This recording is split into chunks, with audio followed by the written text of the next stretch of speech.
হরে কৃষ্ণ। আজকের এই ভিডিওটির মাধ্যমে আপনাদের দর্শন করাবো কলিযুগে প্রথম পাবন অবতার শ্রী গৌরাঙ্গ মহাপ্রভুর আবির্ভাব স্থান শ্রী মায়াপুর ধাম। শ্রীধাম মায়াপুরের নাম শুনলে প্রথমে আপনার আমার সকলের মাথায় আসে বিশ্বের সবথেকে বড় মন্দির বা একদিনের জন্য ভ্রমণের একটি স্থান। কিন্তু না, বিশ্বের সবথেকে বড় মন্দির এবং ভ্রমণের সাথে সাথে এই ধামের উপলব্ধির কিছু বিষয় আছে। শাস্ত্রমতে ধাম ভগবান থেকে অভিন্ন।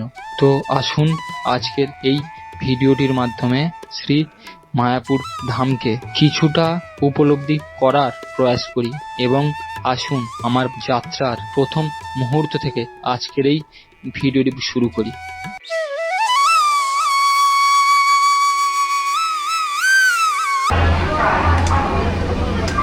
আজকের এই জার্নিটি শুরু হয়েছিল হাওড়া স্টেশন থেকে। ট্রেনে ওঠার পর প্রকৃতির সবুজে ভরা মাঠ এবং কত স্টেশন আর ছোট্ট ছোট্ট নদী এবং প্রকৃতির অপরূপ সৌন্দর্যের মুহূর্ত উপভোগ করতে করতে অবশেষে পৌঁছে গেলাম আজকের আমাদের গন্তব্য নবদ্বীপ ধাম স্টেশনে। আসুন আপনারা আজকের এই জার্নির কিছু মুহূর্ত উপভোগ করুন।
এখন আপনারা যে স্থানটি দর্শন করছেন এই স্থানটি হলো নবদ্বীপ ফেরিঘাট।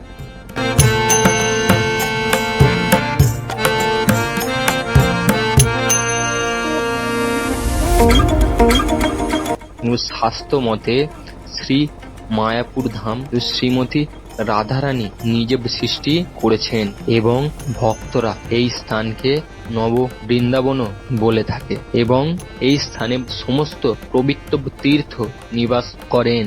আর কেউ যদি এই স্থানে একবার আসেন এবং এই স্থান দর্শন করেন তাহলে সকল তীর্থ দর্শনের ফল লাভ করা যায়। এই ভিডিওটি সম্পূর্ণ দেখার অনুরোধ রইল। এই ভিডিওটির মাধ্যমে শ্রী মায়াপুর ধামের কিছু স্থান দর্শন এবং তার মহিমা বর্ণনা করার প্রয়াস করেছি।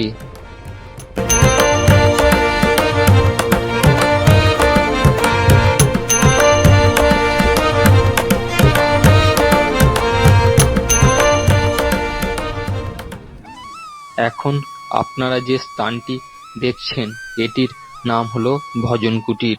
এই স্থানে যখন কোনো মন্দির ছিল না তখন শিল প্রভুপাদের নির্দেশে 1971 সালে অচ্যুতানন্দ স্বামী এই কুটিরটি নির্মাণ করেছিলেন।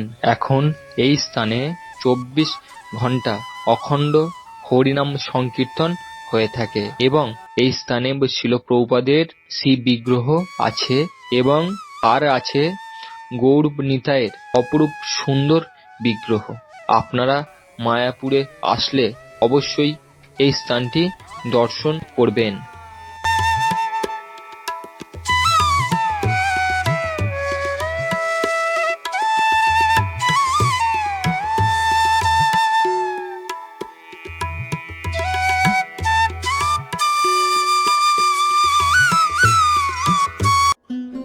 এখন আপনারা যে স্থানটি দর্শন করছেন এটি হলো বৈষ্ণব সমাধি স্থান।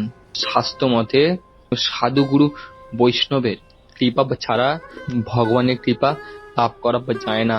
আপনারা যখন মায়াপুরে আসবেন, সর্বপ্রথম বৈষ্ণব সমাধি দর্শন করে কৃপা প্রার্থনা করবেন।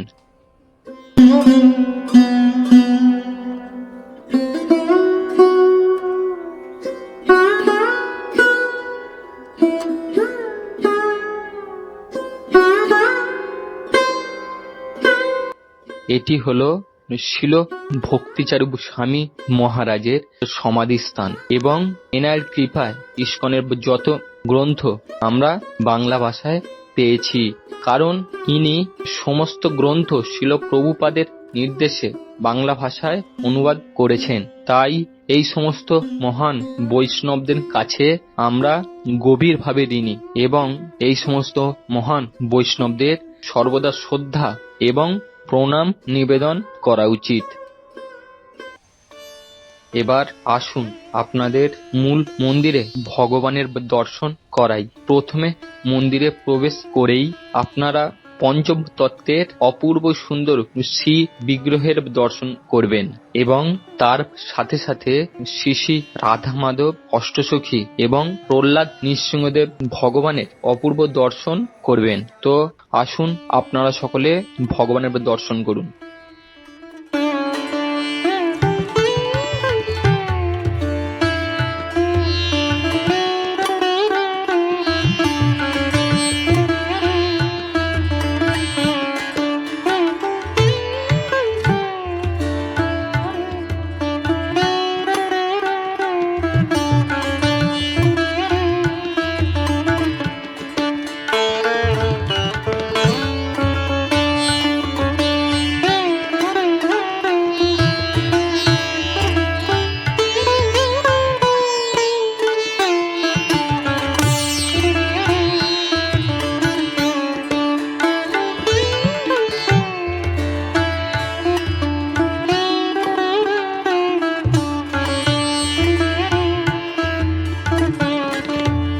আজকের এই ভিডিওটি এখানেই শেষ করছি।